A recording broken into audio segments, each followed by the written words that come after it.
Hello, MennoNerds. This is Katelin Hansen. I'm coming to you from Columbus, Ohio, and the United Methodist Church for All People, as well as the By the Strange Fruit blog, and we are hosting another MennoNerds webcast. Tonight, we will be speaking with Jennifer Yoder, who's coming to us from Pittsburgh, Pennsylvania. Do I have that right? That's right. And Stephanie Krehbiel, who is in Lawrence, Kansas, and we're talking to them in particular because of the really important work they're doing. They've started an organization called Into Account, and I'd love to just start off by letting you guys tell the background of that, kind of how you got started with it, and then what are your goals and aspirations? What are you trying to do? Sure. Well, Stephanie and I have been working together for a while on different projects. In particular, my brother and I co-founded Pink Menno, and Stephanie happened to write a little dissertation on the search for queer justice in the Mennonite Church. And so we crossed paths when she was doing some research for that. And then Stephanie, do you want to talk about, Stephanie actually brought me into SNAP, the Survivors Network for People Abused by Priests, and that's how we started doing sexual violence advocacy together. Yeah. So I wrote my dissertation on the sort of Mennonite LGBT justice movement. And the deeper I got into it, the more I realized how deeply entwined LGBT justice struggles were with sexual violence. I interviewed a lot of queer folks who had experiences with sexual trauma within the church. And so by the time, and another thing is that at the time that I was doing the research, the sort of re-examination of Howard Yoder's sexual abuse was really unfolding in the Mennonite church. And so by the time I finished my PhD, I was really pretty deeply invested in fighting sexual violence in the Mennonite church in a way that was rigorously intersectional, that wasn't only white women speaking to each other, but a movement that took into account how racism, sexism, ableism, heterosexism are all forms of social marginalization that contribute to sexual violence. And I got involved with Survivors Network for those abused by priests due to a really sort of eminent peace theologian in the Mennonite church by the name of Ruth Krall. She was one of the feminists who was really instrumental in trying to bring Howard Yoder to some modicum of justice when he was still alive. And Ruth had been working with Catholics for a long time, with Catholic survivors. And so she had a vision of forming a Mennonite SNAP group, which she did. And so we have been operating as a group for, I guess, about 2 years now. And I think Jay and I started talking about Into Account when we were realizing that there were certain kinds of cases that we were ending up with working on all the time. And like cases of sexual violence at Mennonite colleges were definitely one of them. And those came to us in part because of Jay's extensive Title IX and Clery Act experience, my experience teaching college students. And so we worked on that and started to think about, okay, how could we turn this into an organization and a service that is filling a particular need?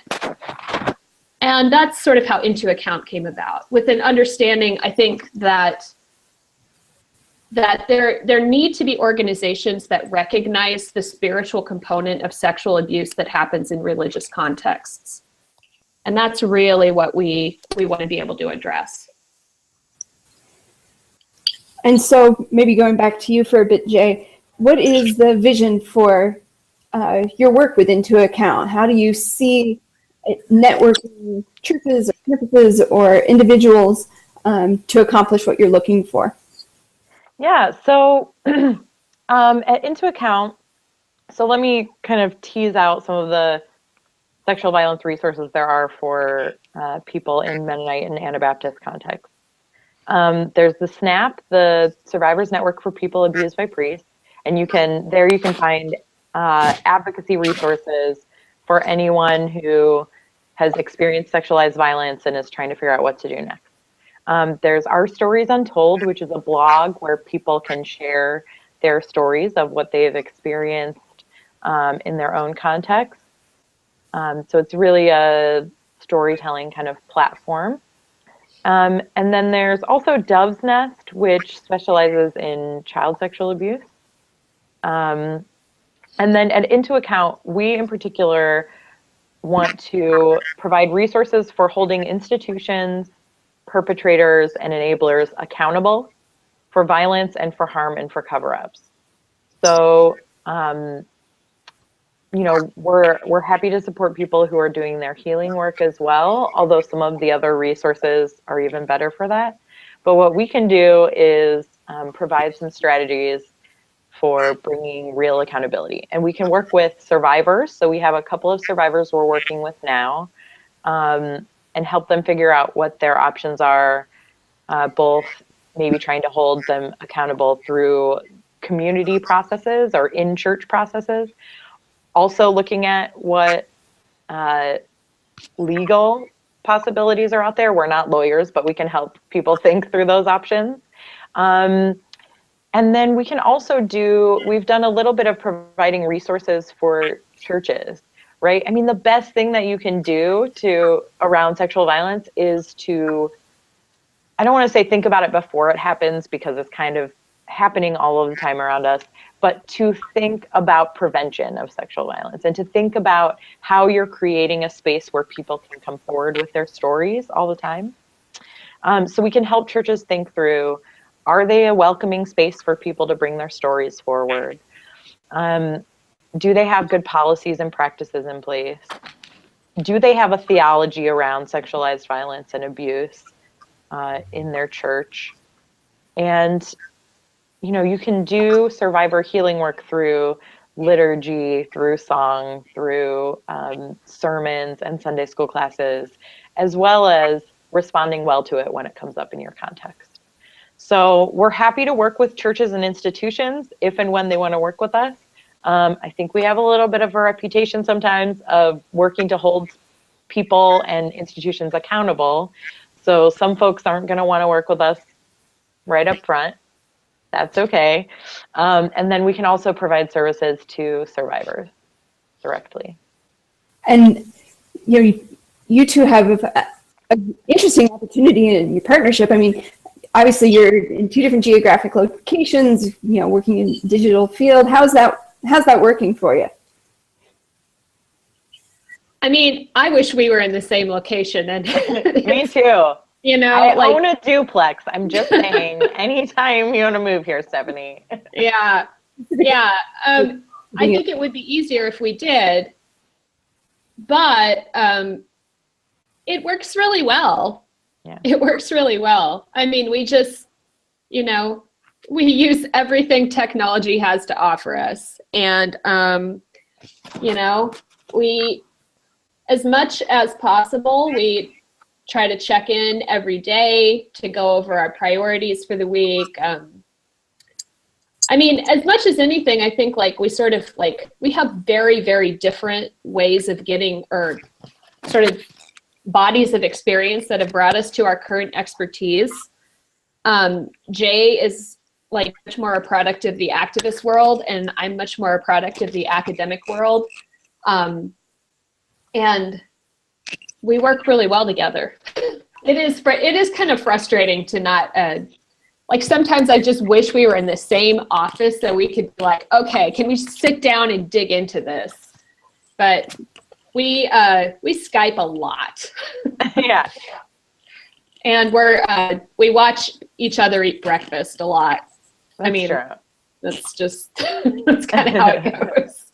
Essentially positions you and your organization very well to reach multiple populations, to be able to reach out to different parts of the country in a way that you wouldn't be able to do if you were in the same location, cover different bases. Maybe you need a third person on the West Coast.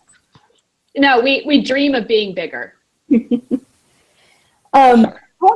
To dig in a little bit to church and church culture, and what ways, to what extent is church culture helpful, and in what ways might it be perpetuating some of the issues we see in the secular world?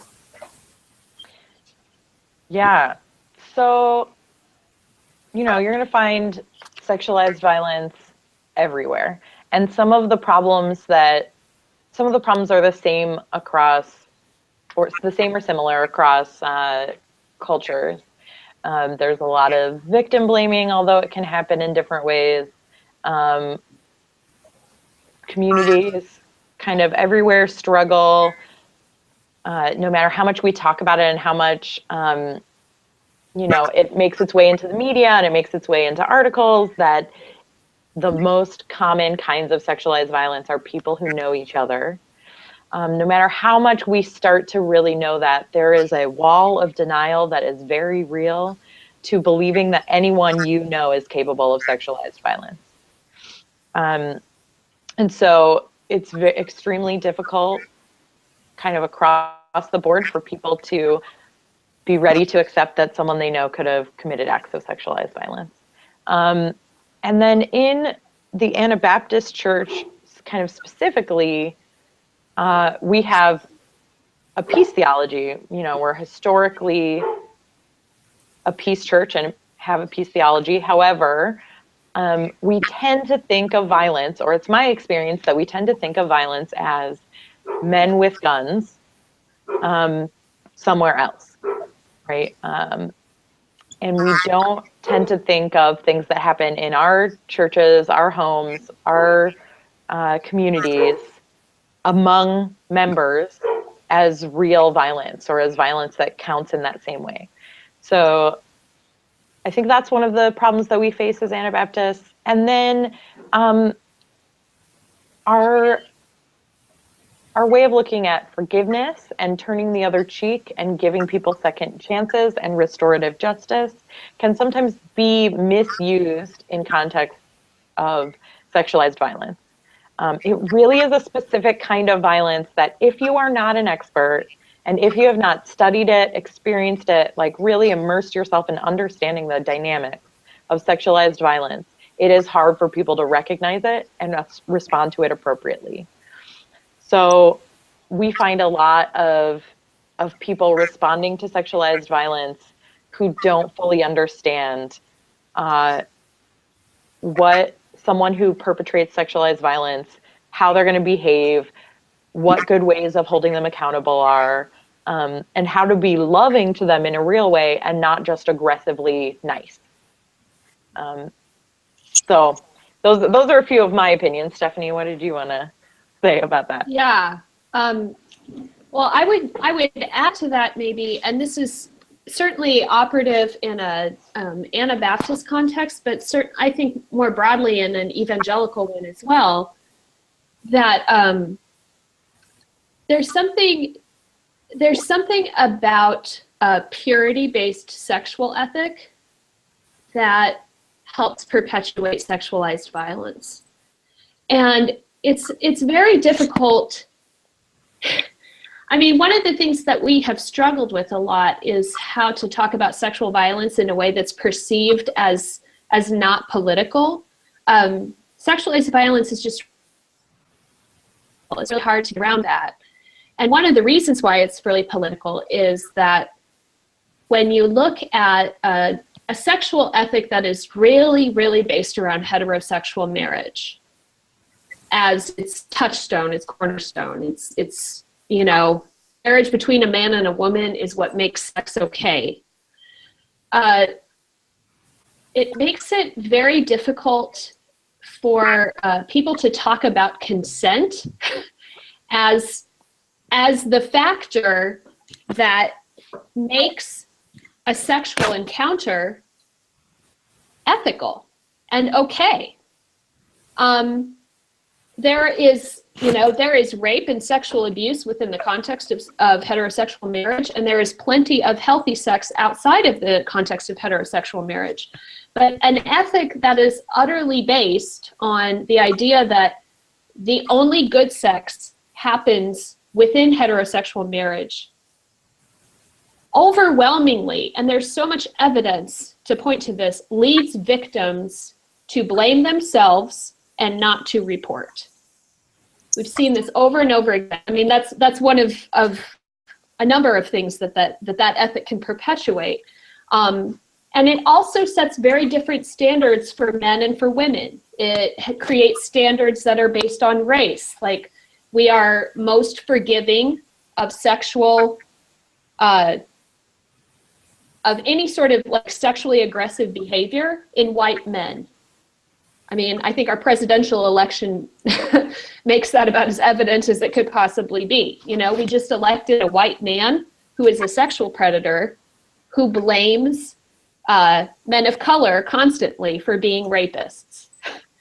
Now, like, people don't strongly associate Donald Trump with Christianity, but that kind of ethic it is perpetuated in white evangelical Christianity in a big way. And we see that in the evidence of, like, when sexual violence happens in the context of churches, churches are much more likely to rally around the perpetrator than the victim. Unless the perpetrator is someone who can easily be cast out socially. If they're gay, if they're a person of color, if they're, like, socially marked in some other way. If they are particularly if they're a middle class, upper middle class, successful white man, boy, is it hard to get a church to care. And I would say that the purity culture that Stephanie is talking about has sort of two sides, that the only kind of sex that's okay is sex in a heterosexual marriage. And then anything else is shameful. And it's all equally shameful. You know, sexual violence is shameful because it's outside of that. If it's outside of that. Affairs are shameful. Premarital sex is shameful. Queer sex is shameful. It all gets cast in this same shame zone. So like Stephanie said, we're not differentiating between sexualized violence, in which there is someone who is doing harm, and there's someone who's experiencing harm and trauma and violence. We're not differentiating between that necessarily in our culture and our theology, and two consenting adults having sex that is not in the confines of heterosexual marriage. Those situations are treated as if they are the same, and as if they require the same forgiveness and apology, and it's shameful, my body got out of control with lustful sexual thoughts and activities that weren't right, and so you know, now I pray and I promise not to do it again, and I become whole and pure again. And so that doesn't, again, that's not addressing the violence and the trauma and the deep harm that survivors of sexualized violence experience. And we could talk about this a lot. Yeah, we could talk about this a lot. I mean, the other thing I would say is, like, you can see the evidence of this in a lot of different places. I mean, we could talk about the evidence for the rest of the time here, but, like, when I look at the kinds of stories that come to me that are 20, 30, 40, 50 years old, which, you know, we get those stories as well as the much more recent ones. We, like, you know, I'm hearing stories that span decades. And it is so frequent for us to hear stories, both in even like larger evangelical contexts and in specifically Mennonite contexts, of survivors being forced to apologize for the sexual violence that was perpetrated against them by people in their churches. Because, and this comes straight from a sexual purity ethic. Like, the idea is, that sex happens outside of that ethic, the two people who are involved are equally guilty. And and you know, equally guilty, and yet often like the victim pays a much higher price than the perpetrator. So, I mean, those stories, you start talking to Mennonites who are, you know, like over 60, baby boomers and older, you will hear those stories. They are everywhere of, you know, someone who's like, yeah, my sister had to apologize even though my brother was the one who raped her. You know, my mother had to apologize for leaving her husband who was sexually abusive to our children. You know, I mean, just. And we're talking about hauled up in front of the church and made to apologize. That's still very fresh for a lot of Mennonites, that kind of thing. And it still happens. It is not in the past. It still happens in many contexts. And about ideas of violence, I think that sort of action also needs to be understood as an act of violence as well. Absolutely, yeah. Absolutely. Understanding what that does to a person. Yeah. It is violation it's being violated by your community when you've already been violated, you know, physically and sexually by a member of that community. It really compounds what has already happened. Yeah, and there's a book that I reference a lot when I talk about this work. It's called Betrayal Bonds, and it talks about different kinds of trauma and betrayal. And it talks about spiritual violence and spiritual betrayal and spiritual trauma. Like when your spiritual community or your spiritual leader, right, who are the people who help you shape your spiritual tools, when they're also people who are responsible for the violence that you've experienced or covering it up or making you apologize, then that can block a survivor's spiritual path. Because one of the biggest questions that survivors have to answer for themselves is, why did a bad thing happen to me? And a lot of us, we use our spiritual resources, our theological framework, our church communities, and what we have learned to think about, you know, why do bad things happen and how do I get through it? And, you know, where is God in this? And if your church or your pastor or your, you know, Sunday school class or your church community is part of shaming you or covering up or supporting the perpetrator, it's a lot harder to answer that question. It's harder to draw on your spiritual tools to be able to answer the question of, why did this happen to me? Where is God in this? You know, and if you can't lean on your church community, it can cause a lot of spiritual damage to survivors of sexualized violence. I also feel like I've observed in a couple of different circles just the framework of reconciliation and forgiveness used in a fairly harmful way and maybe well-intentioned, but seems to me more so than many other contexts can be really harmful in these cases. What have you seen in that regard? Yeah, absolutely. Do you want to take it first, Stephanie? Sure. This is another one both of us could talk about extensively. I mean, one of our colleagues in SNAP, Barbara Graber, who is a veteran of this stuff. She lives in Harrisonburg, Virginia. She's in her 60s. She's somebody who other survivors disclose to all the time. She's been a tremendous figure of support for survivors in the Mennonite Church. And she will say freely, forgiveness is the F word for survivors. And I think for one thing, one of the ways that we see forgiveness misused is that it's demanded of a community before people even understand what it is that they are forgiving. It becomes a way of trying to make the ugliness of what happened disappear, and it is used to silence survivors. And forgiveness is, when it comes to forgiving sexual violence, I never tell a survivor that this is something that they should aim for. I don't think that this is something that survivors need to aspire to or feel like this is like the pinnacle of their healing. We haven't seen that to be the case. And it's sort of it's kind of an arbitrary term. I mean, forgiveness, one really good way, I think, of understanding it is that before forgiveness can happen, there's a shared understanding of what has happened that needs to be forgiven. And very few sexual violence survivors are ever going to get that from their perpetrators. You know, people who commit sexual violence tend to create pretty elaborate, edifices of denial and manipulation for themselves. And, what we hear from perpetrators in the church who are trying to get themselves through a forgiveness process so that they can go back to life as normal is, I'm sorry if I offended you. I'm sorry if you misunderstood my intentions. And that is not the same thing as saying, I'm sorry that I grabbed your breast. I'm sorry that I raped you. I'm sorry that I raped your child.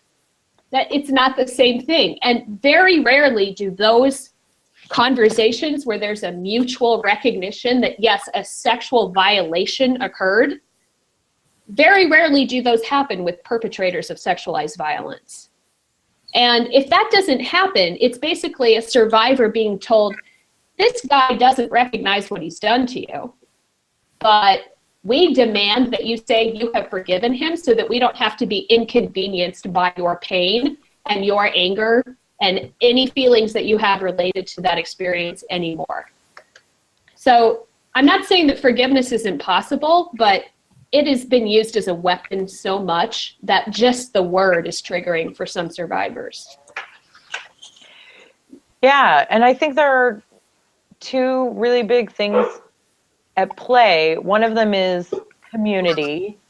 I grew up in a small rural community in Ohio, where everyone knew everyone. Everyone knew each other's business. And part of naming sexualized violence in a space like that would be that the community would be collectively sort of forced, like we were talking about. It's really hard for people to acknowledge that they might know someone capable of sexualized violence. So the community would be brought into processing and thinking, like, what does this mean that I know this guy? And they would have to do some spiritual work. And I say guy, it could be a variety of genders, but we most commonly see men as the perpetrators of sexualized violence. But they would have to cope with knowing someone who's committed sexualized violence. So then they have to think about, what does it mean? What does it mean to have them be part of the community? Now the community is broken. Do we have to choose sides? Do we have to? And it's really an uncomfortable space for community members. So part of it comes from going like, will you please just like forgive this guy? And like, can you like just come in a room and like say you're sorry and say you forgive him? And then it's over for all of us. And we're back to normal in our community. And then I think it's partly from, I don't see us having really good conversations about our theologies around forgiveness. Mm-hmm. Is forgiveness just something that I do at home? Do I sit at home and go, okay, like I forgive someone who has done me harm because I need to let go of it and I need to be able to move on? Or is forgiveness something that is a process for both parties and one of them needs to be held accountable or they can't really be forgiven? Or is forgiveness a gift that someone gives to the person who's done them harm? I mean, I don't think we've had real conversations about what is forgiveness, what is reconciliation, what is restoration of a relationship, what does it require? Because for me, forgiveness requires accountability, the way that I think about it. So like Stephanie's saying, it requires someone going, I understand the real harm that I've done. I am really worried about my ability to have done that kind of harm. And so I am seeking really serious professional help because there's something real broken in me that I could harm you the way that I harmed you. And, if you want me to, I'll remove myself from this community so that you can continue getting spiritual care. If you want me to, I'll report, I'll have my therapist write you a report about my progress. If you want me to, I will make a public apology in the local newsletter. I mean, that, like, we could have a conversation about forgiveness if we saw real accountability happening on the part of people who are perpetrating sexualized violence and on the part of people who are enabling it and who are making decisions about it when they have no expertise or knowledge or the appropriate resources to do so. Then we could talk about forgiveness, or if we were saying like, hey, it's my opinion that you doing some sort of letting go of caring about what happens would be best for you in the privacy of your own home. But it's certainly not something you have to perform for anyone else. You don't owe anyone else forgiveness. Those are different conversations. But when it's used, like Stephanie was talking about, when it's used, to make someone apologize in front of the church, or to make someone say they're sorry in front, or say they forgive someone in front of a church so that the community can get back to work, or so that everyone has to stop attending to the real grief and pain and damage that was done, then it's just so harmful. It's just so harmful, and it ignores and doesn't really acknowledge the deep pain and violence and trauma. I mean, sorry, can I add one more thing to that? Yeah. I mean, one thing. So, I mean, one of the things that I do as part of my work for Into Account and for SNAP, they sort of intersect here, is I manage this website called Mennonite Abuse Prevention List, and I do, I receive reports, and then I research the names as they're given to me, and if the names have enough evidence attached to them, sometimes we can make them public. Anyway, what I see when I go through this documentation is like, there are actually, particularly among perpetrators who are in church leadership positions, there's a high incentive to ask for a forgiveness process. I mean, it becomes a tool of manipulation for perpetrators that churches are very susceptible to, because there's a theological value placed on forgiveness.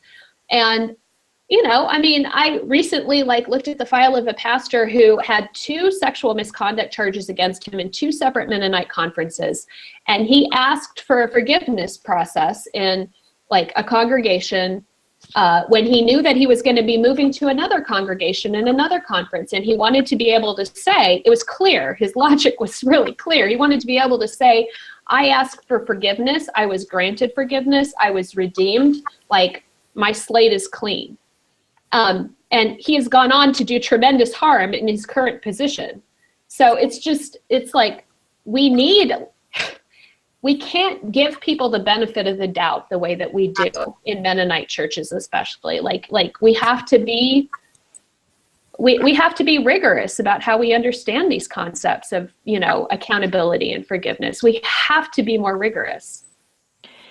And just to call back to something Stephanie said earlier, if you want to see examples of what she was saying about, if you're a leader, if you're a white middle-class man in a congregation,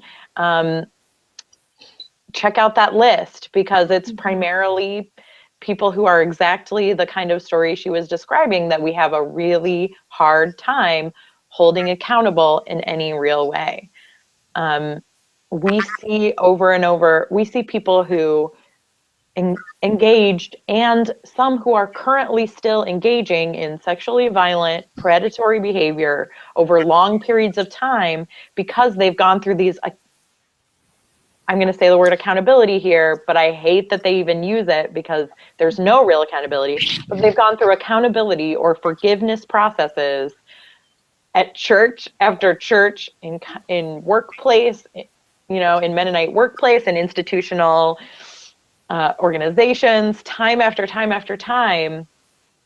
And that's what I think that's one of the biggest things that we really need to think about in church contexts is, are people trained experts in recognizing and responding to sexualized violence? Because if we are not, we're putting people in danger and we're part of the problem. You know, when we agree to a forgiveness process and then pat that pastor on the back and move him on to the next conference, we are putting people in danger. You know, we are actively putting people in danger. Yeah, speak more to this issue of lack of training, because it's come up a couple of times in our conversation. The clear opportunity and lack of infrastructure that might be there as part of what seminary process. You know, what are the opportunities to enhance the training that we have, and where are the gaps right now? Well, I'll start with like the historic, and we can fill in with plenty of current specifics, but I'll start with the historical perspective for Mennonites that I think kind of shines a light on why this is still so fraught. For Mennonites, a huge problem, I think, is that one of our most central and valued theologians of the 20th century was a very, very abusive, prolific sexual predator, as we know, John Howard Yoder. And the more I look at it, the more I think that Mennonites, even Mennonites who really don't know very much about John Howard Yoder, he was so central, like intellectual in the Mennonite world, as a professor in seminaries, you know, as a sort of like person who brought intellectual respectability to pacifism. He was so central that I think, to some extent, an entire generation of religious professionals in the Anabaptist world is still trying to sort out what it means that, like, the primary ethicist of their theological training was this depraved when it came to sexuality and just interpersonal relationships in general. And I always like to add right in there that, and he chased out a generation of women leaders, because that's who he targeted. And he targeted women with intellectual and church leadership ambition. And that's pretty well documented. And theological, intellectual hoops that we jump through to rationalize him and his leadership and his work surely has consequences today. Absolutely. Thought processes for our current leaders. Now, and this will be short. I mean, what we encounter with people who are engaged in theological training and education in the Mennonite world is that they still respond very defensively to critique about sexual violence. Full stop. We're really struggling with that. And I'm just letting that settle. And on the topic of education, I think that we definitely need to be requiring both appropriate classes about appropriate pastoral boundaries in any seminaries where we're responsible for educating pastors and church leaders, because one of the biggest things that we see is pastoral abuse. Mm-hmm. And we need to be requiring specific training on sexualized violence. And if I could give one piece of advice to any person who has someone report sexualized violence to them, it is immediately call an outside advocate. Immediately call your local rape crisis center. Immediately call your local trauma counselor. Immediately call someone who is not associated with your church or organization or institution and ask them what to do. And I have come across this in my own context. I was in a primarily Mennonite context, and there was a a person who had been sexually violent, and people asked me to use my expertise, and I said, nope. We need to call someone from outside of our context, because we are never the right expert for our own space, for our own experiences. Because if you know the person, it colors the way you're going to respond. Even if you're an expert, even if you're someone who knows to, always believe a survivor and to hold the person accountable, even knowing everything that I know, I called an outside expert so that we could be told the appropriate response in that context. And that is the number one thing that I would tell everyone, and I know we're reluctant to do it. And we think that outside experts aren't going to understand our context right, and aren't going to understand how very special we are as Anabaptists and Mennonites, and that we do things better and we do things right, but we need outside experts when it comes to sexualized violence. So I want our seminaries to be training our future pastors and our church leaders to call someone outside of their context immediately when someone reports sexualized violence. It's too difficult to respond in your own context appropriately. In addition, you mentioned John Howard Yoder and how that impacts our sort of ongoing theological thought processes and how we respond to these things. And I think it links back to what we were talking about with shame and purity.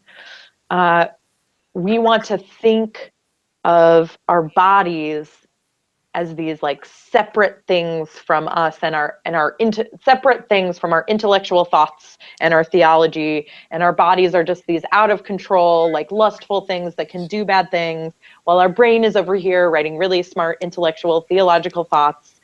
And so we want to be able to separate. John Howard Yoder, he wrote all these good intellectual, theological, ethical thoughts, but his body was over here doing bad, lustful things. And that's bad, but that's so separate. That's just so separate from what he wrote, and what he theorized ethically and theologically. And to which I just say, no. No. No. Sorry. He lives in his body. His body and his thought are connected.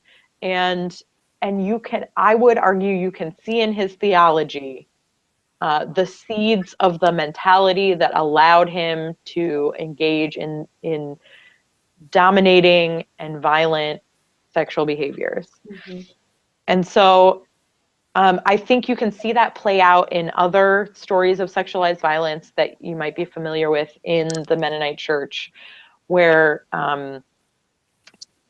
we respond in that same way. We say like, oh, that guy's body did a shameful thing, but he's sorry, and he's not going to let his body get lustful like that again. I really think we don't talk about it that concretely, but I really think we try to separate what the lustful body wants to be going and doing, and what our minds and our souls, how they connect to God. And so, if we're just properly connecting our minds and our souls to God, then our bodies won't do those, bad things. And so we work much more from a like suppression place.